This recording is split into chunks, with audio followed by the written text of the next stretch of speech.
What's up, y'all? Welcome back to another episode of the Talk of the Ring Show. Obviously, if you're new here, my name is Harley, and I am the host of the Talk of the Ring Show.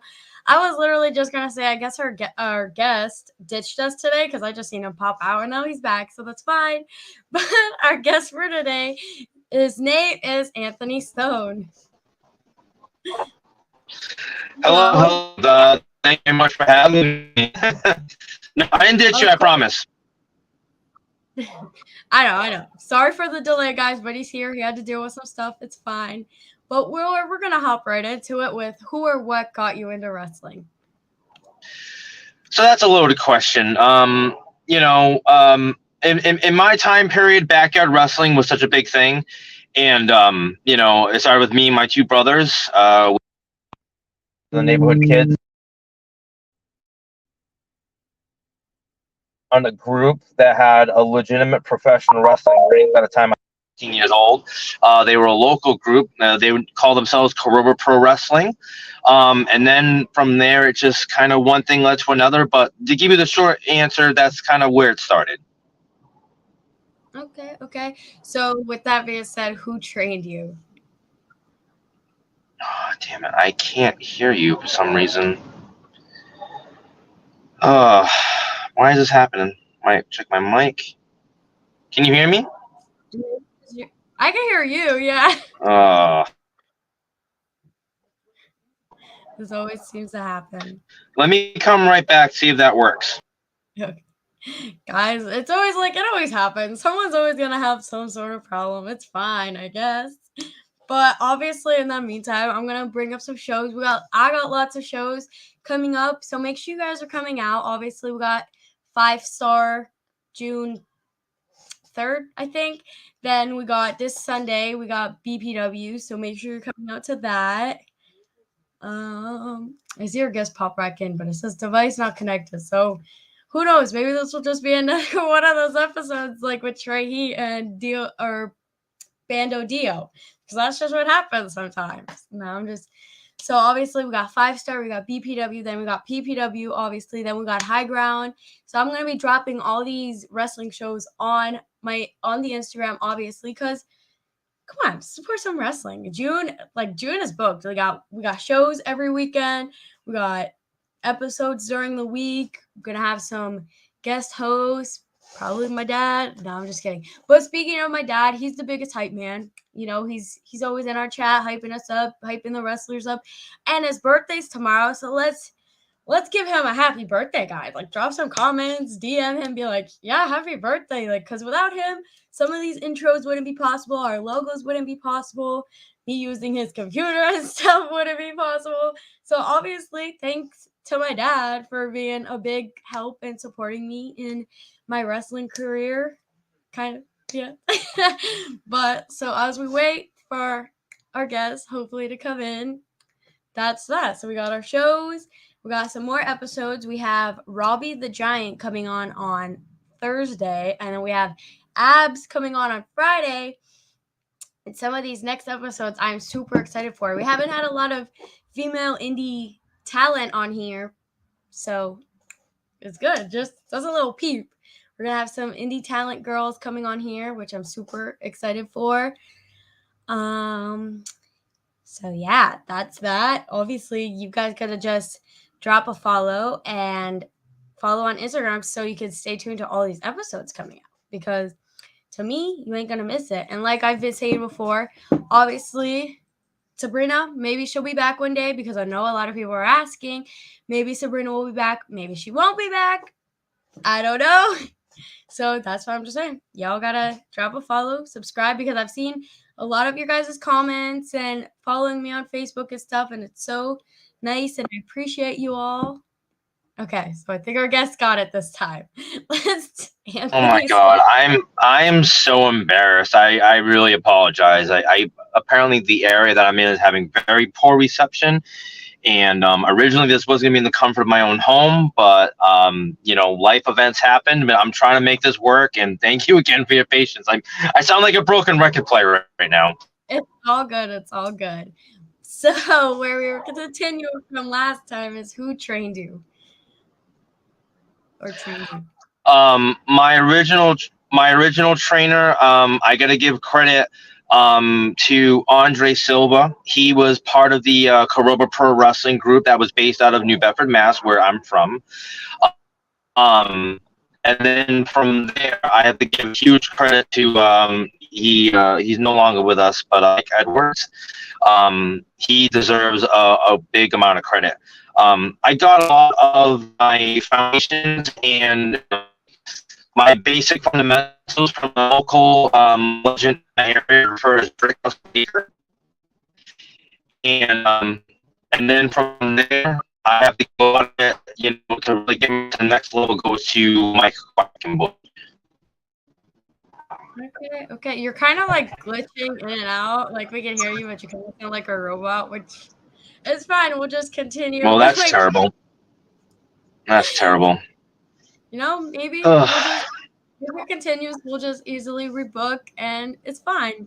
Stuff happens, like you said, but we'll just attempt to keep going. So with that being said, how long did you train before you actually had your first official match? My training, I had so my first independent match, I was 17 years old, started training 15. So it took about 2 years before I was put on a wrestling show. Okay. So how did you come up with your wrestling name, or is that like your real name? Well, Anthony is my legitimate middle name. But my backyard wrestling name, I called myself Bloodstone. And when I got to the independent level, I wanted to have like a more serious approach to it. I wanted to have a name that was marketable, a name that was believable. And a local wrestler goes by Jose Perez recommended I change the name. And I wanted to keep a little bit of that lineage from what I was using in the backyard. So that's where I decided to come up with Anthony Stone. Okay. And so obviously we were trying to say before that I seen you, I think, at Fight Life in Rhode Island, I'm pretty sure. And you were in like that little scramble match with Robbie the Giant, who was actually, I'm pretty sure, going to be on my podcast in 2 days. But that's awesome. So would you say your character is more of like a heel or like a baby face? I mean, I try to be a fan favorite, which, by the modern definition, like a lot of fans would refer as a face. But at the end of the day, it's the fans' decision. They decide who they want to cheer. That's who they decide who they want to boo. But I think I'm a pretty, friendly guy. So, I believe my persona, gives off those face-like vibes. But, to each their own. No, yeah, definitely. And so obviously that was in Rhode Island. I'm Pennsylvania based. This is my home, and like I go to shows out here. So going out to Rhode Island is like, it was a different crowd. Like the vibe was just different. I was like, I didn't know how to take the people out there because like obviously I didn't know anyone there, and I was like, okay, maybe they're gonna be nice. Some people can be mean. So I was like, hold on, let me just like DM him and be like, hopefully he doesn't like leave me alone, girl. And then like you were super nice, so obviously it worked out. So yeah. So well, thank you for those kind comments. No, yeah. I mean, sometimes it's unexpected. Like you may get like an asshole out of someone and they'll be so mean. Even if you're just asking to come on the podcast, like, or someone will be like, I need to get paid for it. Yeah, no, I mean, I think we have, the world is cruel enough as it is, and any opportunity that I get to tell my story or to add a guest to your resume of people that you have in your podcast, like I have no queries with that whatsoever. No, yeah. So thank you, obviously, for coming on. But so now we would ask is like, what's your favorite thing about wrestling? Whether it's like traveling. Oh man, like that is a very hard question to answer because, I mean, how do you really describe the passionate with wrestling and, the art that goes behind it? I think what I love most about professional wrestling, at least for me, is that I get suspended from reality. We go through so many life stresses in life, whether it be work, relationships, school, what it might be. And for me personally, it helps me get out of that. So like it really moves me in a more positive direction, a more positive mind frame.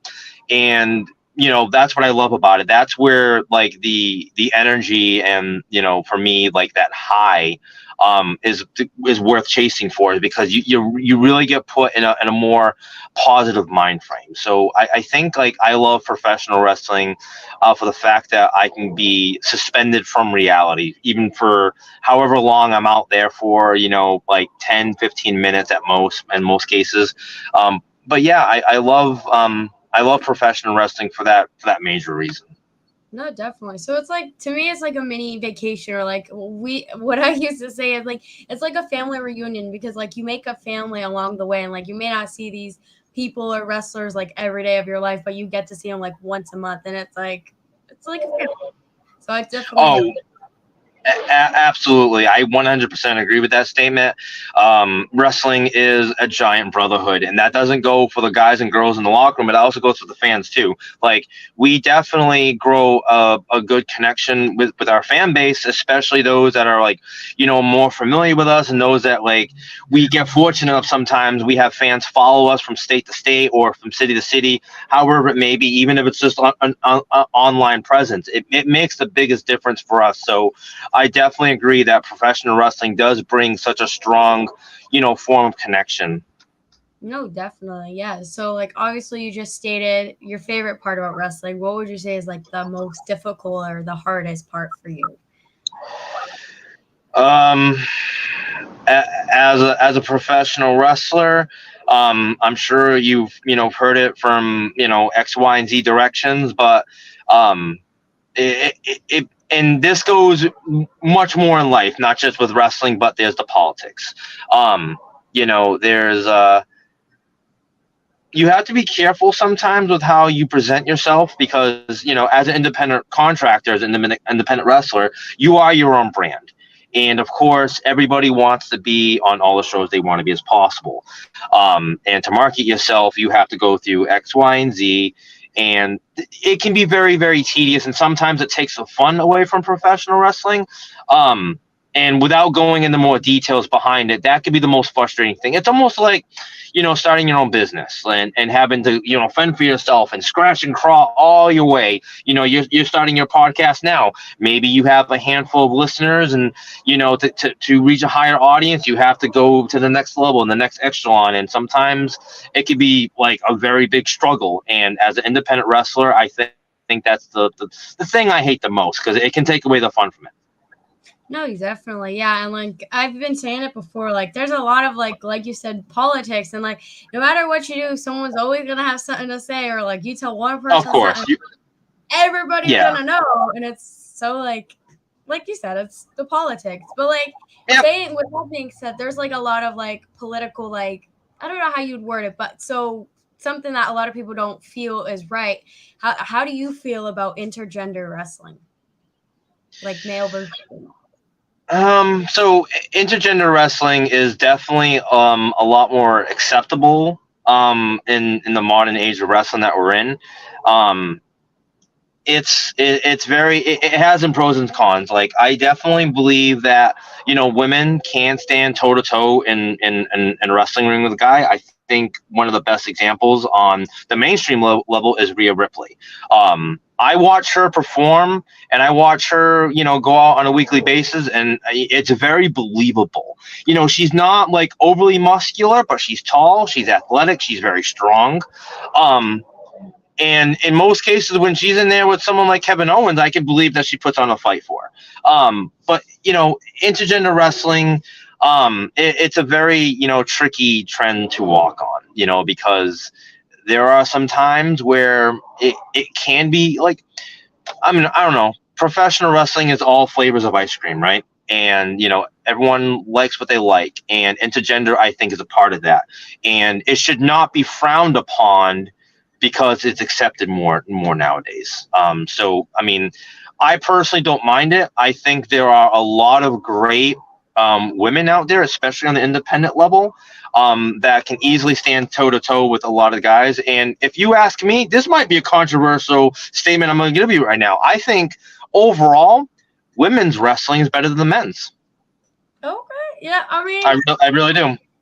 I'm gonna say that because I'm a female, but no, I'm just. I get it. Yeah, I get it. No, I think there's out here anyway. There's not a lot of like many female indie wrestlers. So it's like that's why like having on the podcast is always just a bunch of males because there's not that many female wrestlers. And even if there is female wrestlers, they're like there's that like level of like I'll do it or I won't do it because of like weirdos and stuff like that. So I mean, I get it.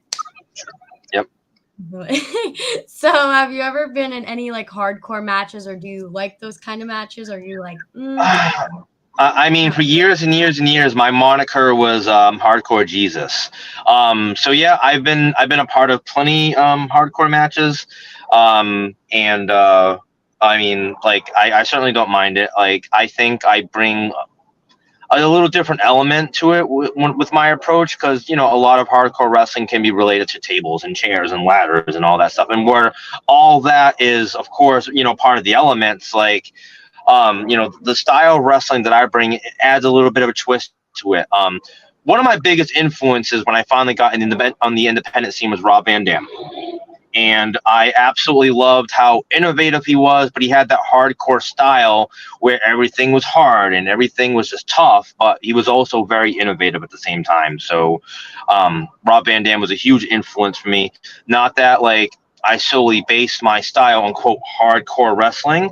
But yes, I've been involved in many hardcore matches in my career. Yeah, a lot of people are like, that's another controversial thing. You're like, why would I put my body through that? Or like, yeah, it's fun. Why not? You only live once. Just do it. I mean, as an independent wrestler, you have hardcore matches, you have tag team matches, you have triple threats, you have like all the gimmick matches that we can list, and that kind of comes with the territory. Like you go into it knowing that you have to perform on all levels that's being asked of you, and hardcore wrestling is a part of that. Like it's not. Wrestlers don't necessarily have to be defined by wrestling hardcore matches, but I think as a performer, you have to be well-rounded. No, yeah, definitely. So a question that I would ask on here is if you are a parent and your child is like, I want to do exactly what you're doing one day, would you like be all for it or would you be like, no, don't do it. It's a trap. So I am a very proud father. I have 6 children. I have 4 boys, 2 girls, and yes, they are all with the same missus.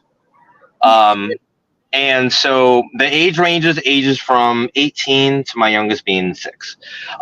So I do have one of my children that is, very inspired by wrestling and seems to want to follow suit in my footsteps. So I always tell him, like you have to wait until you're at least 15 before I can take you seriously.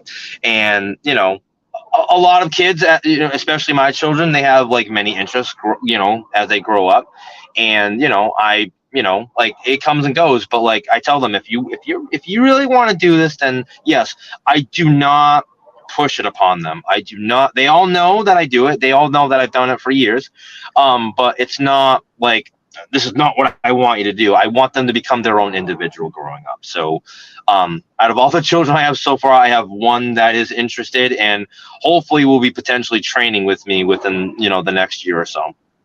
Oh, yeah, that's cool. I mean, we have a promotion out here in Pennsylvania. It's called PPW Wrestling. And I was there as a fan for like when I was 6 years old and I'm 16 now. So that's like 10 years we've been going to the show. And like now, since I'm getting older, obviously, like you said, I'm getting like more involved. And like when I was 6, I was like, yeah, I want to be a wrestler. And now I'm like, since I got more involved, I'm like, no, it's okay. I'll just either keep doing the podcast or be like a manager because the manager. Oh, yeah. People just yell at me. Yeah. Yeah. I mean, I've seen, potential trainees just run the ropes and take their first bump, and they're like, nope, it's not for me. And it's not for everybody. It's for me, for sure. Yeah, I'm like, a lot of these matches, no.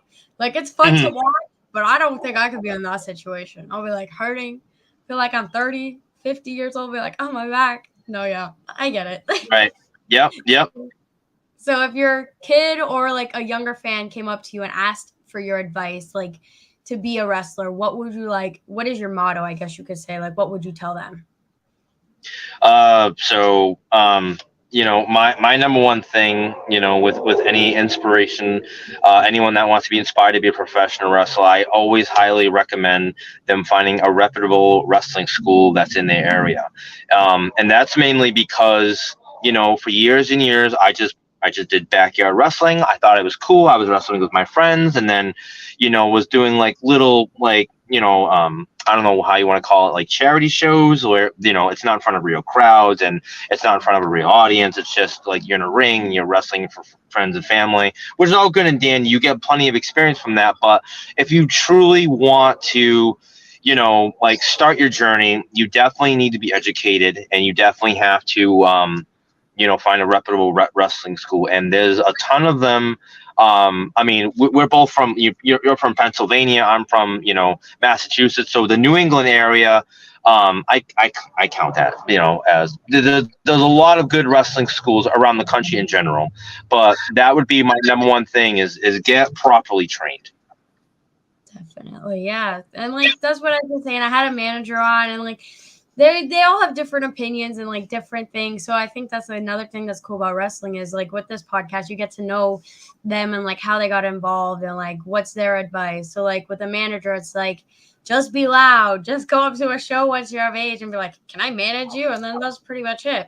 So I think it's cool. Obviously, you got to find a school. I plan on going to a school, learning some bumps. Not that many. Oh, I mean, you know, like, and that goes for any aspect of the business. It's not just to be a wrestler. You know, if you want to learn, like a lot of people that want to be referees, like, well, how do I get trained for that? You got to go to wrestling school, and they're like, well, I'm not being a wrestler. Yes, but you have to learn and understand the inner workings of the business.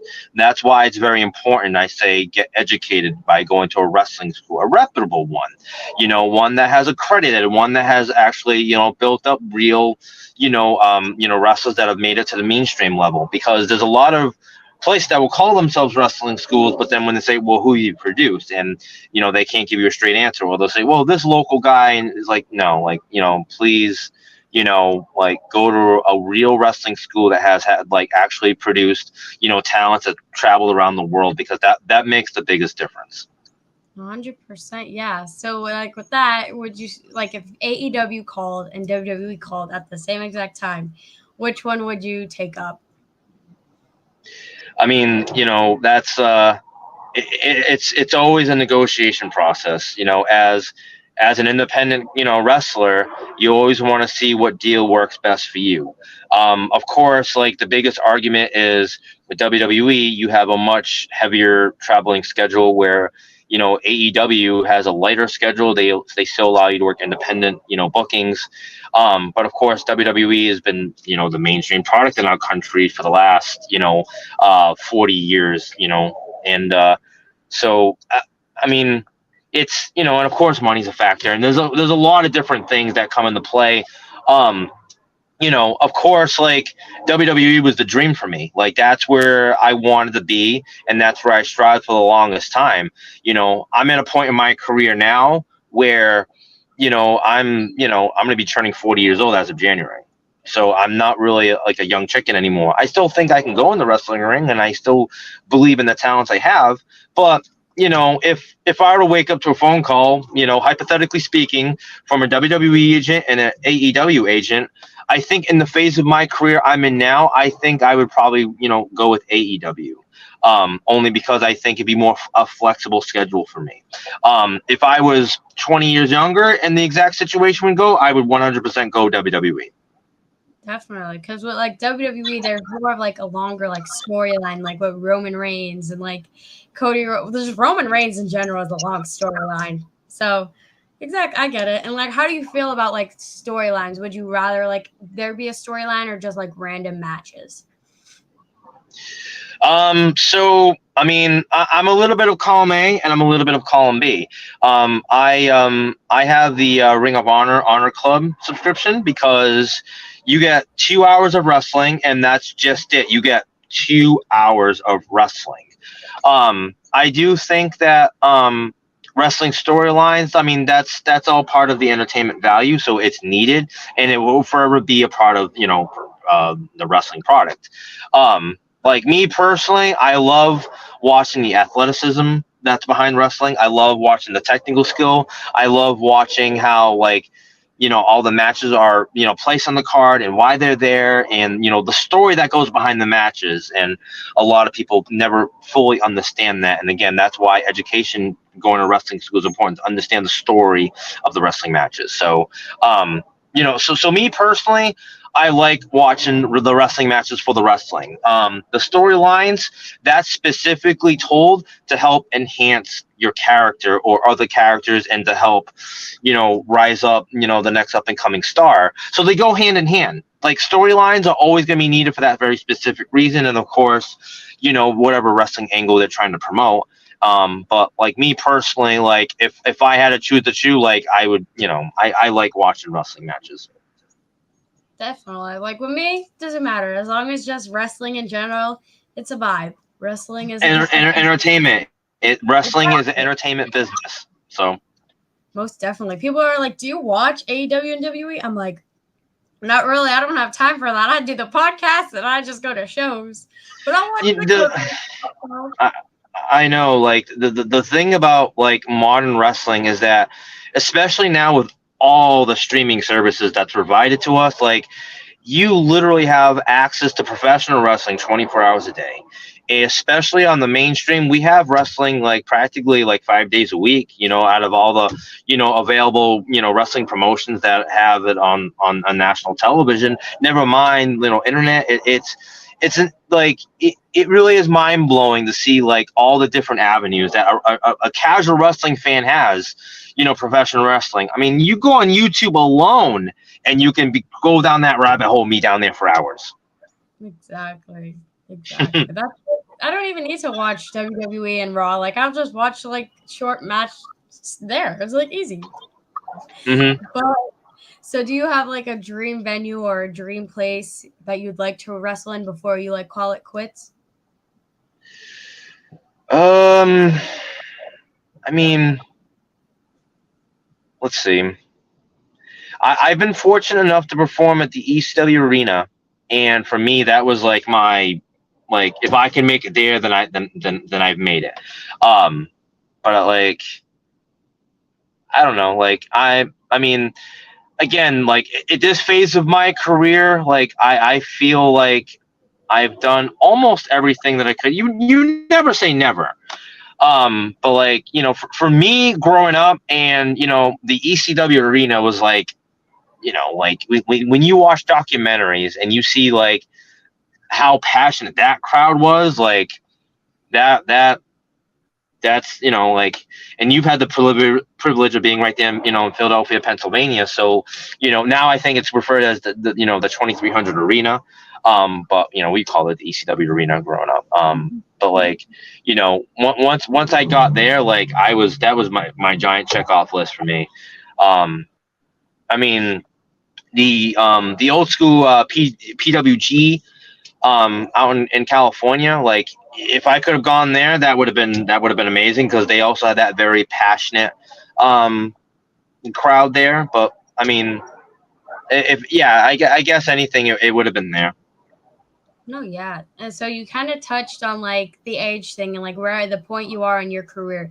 Do you think it's going to be the age thing that makes you retire, or is it going to be like an injury? Well, I mean, it's probably like, to better answer your question, it's,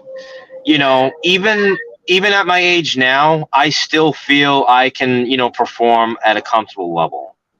And it's more based on my health nowadays. I'm not sure if you're aware, but a few years ago, I suffered a very, very serious injury, where this was all in one match, and this actually happened in Pennsylvania. I broke my collarbone, I fractured 4 ribs, and I collapsed both my lungs. And up until that point, I never broke a bone in my body. Oh my God! So Pennsylvania. And that is the reason why now my moniker, my nickname is I refer myself as the Resurrected, which of course goes with the whole hardcore Jesus thing that I had years ago. Yeah. But yeah, I refer myself as the Resurrected because I'm back for more. I continue to challenge myself against like all these new up and coming, independent guys and girls that we have on the scene today. So for me, I think it boils down to how my health is. I mean, if I can go another 5, 10 years, then that's great for me. Because I certainly feel like I can. So as long as my health allows me to continue doing what I love doing, that's exactly what I'm gonna do. Okay. And so after, because you kind of said about like your son training with you or whatever, do you think like once you are done wrestling, you would still want to be like involved, whether it's training, a manager, commentary, or would you just like step away completely? Um, I don't think anyone that's ever been involved with like professional wrestling, I don't think you really fully walk away from it. Um, I'm not sure. I can definitely see myself being in a role like a role model position, like you just mentioned, whether it be like a behind the scenes trainer or even a manager. Like I think like I would want to be involved one way or the other. That's at least that's what I hope. But we can't predict the future because if we could, we'd all like have the lottery numbers and we'd be in a much better place financially or whatever it is that you want to accomplish as your life goals. So yeah, I don't think I'll ever truly walk away from it, and I would like to see myself in a role in some capacity. No, yeah. And so you said you wrestled in Pennsylvania. Was that the only time you ever wrestled when you got injured? Oh no. There was a period of time where I spent like a whole summer down there, and I've done a lot of shows down there. I was very big with Chikara. Wrestling as Art was down there. I was associated with Beyond Wrestling that was doing a lot of studio tapings down with Combat Zone Wrestling. That might be another place you're more familiar with. Um, and yeah, I spent a lot of time the Pennsylvania, New Jersey area. Because I was at a point with my career. Once I was about 5, 6 years in, I needed to branch out, and then that's when I reached out to Mike Quackenbush. I know a lot of people frown upon him because of the speaking out movement, but for what it's worth, like that man brought me in with open arms, and he's very very knowledgeable, and he's an excellent trainer. So despite of what might have happened during that speaking out movement, I can't speak anything negative about the man. So I owe him a huge deal of credit, and yeah, I can go on for an hour talking about Mike Quackenbush alone, but we can go on for the next question I think you want to make. No, yeah, I feel the same way because there's a wrestler out here. His name is Rembrandt, and like there was, like we said, there was a whole storyline with him that he had the title, and then like he got it robbed from him, and like he kidnapped the other wrestler's girlfriend, and it was like so interesting. And then every time someone brings it up, I'll be like so heated. I'm like, no, this is what happened. Don't even talk about him like that. And I'm just going to rant. I could talk about him for hours, but Gotcha. exactly. So is there anything you do before you come out the curtain? Whether it's like the workout? Oh yeah. I'm notoriously known for jumping in place. It's kind of an inside joke where I'm sure you know the whole Brock Lesnar jump that he does in the ring and stuff like that. Like I'm known for doing that for like until I go out behind the curtain. Like I just get my heart pumping. I'm just, like really trying to get into the zone that way. Yeah, I warm myself up, as the best way to answer that. Because, you're about to perform in front of a crowd, so you can't go out cold. You have to be rocking, ready to go. No, definitely. Yeah. And so we kind of said about like like the venue. Would you have any dream venues? And you said that you kind of wrestled in where you wanted to. So has there ever been a venue that like really stood out to you and you were like, I really like this place and I'd wrestle here again if I could? other than the one letter? So I mean, like one of my favorite venues that I've ever performed in was in Providence, Rhode Island, and it's a place called Fete Music Hall. That place was very very magical for me, and you know any time like I would if there was a wrestling show next week and the promoter was running there and they said you want to go, I was absolutely that place holds a special place in my heart. And there's another venue that's more local to me. It's like legit 5 minutes from my house. It's a casual VFW hall, but on the local scene, I spent so many of my years there that it just holds a special place in my heart. So like those are two places off the top of my head that I could say like, yeah, I would go there in a heartbeat. Most definitely. So this is where it comes to an end. Do you have merch, and if you do, where can people purchase it at? So like right now, like I'm not really involved in like the merchandise game. I mean, that's just like a lackluster on me. But I don't have anything that's readily available at this moment. Okay, then is there any upcoming shows you'll be at where people can find you? My next show it's for Lucky Pro. That's gonna be Hudson, Massachusetts. And that's gonna be a pretty good match, a pretty good show for me. That's another promotion that I considered home. And when I got injured, it's gonna be my first match back with them since then, so that's gonna be pretty cool. But that's my my next wrestling show, Hudson, Mass, June 2nd. Lucky Pro Wrestling. And if people wanted to give you a follow and like follow you on your journey as a wrestler, where can they find you at on social media? So on social media, you can find me as the Anthony Stone. And then on Twitter, you can find me at hardcore_Jesus. I really don't have much of a Facebook presence, so those can be the two main platforms where you can find me. Okay, so thank you so much for coming on. Obviously, besides the technical problems and stuff, we made it work at the end. But thank you, and I hope you all have a great night. Bye.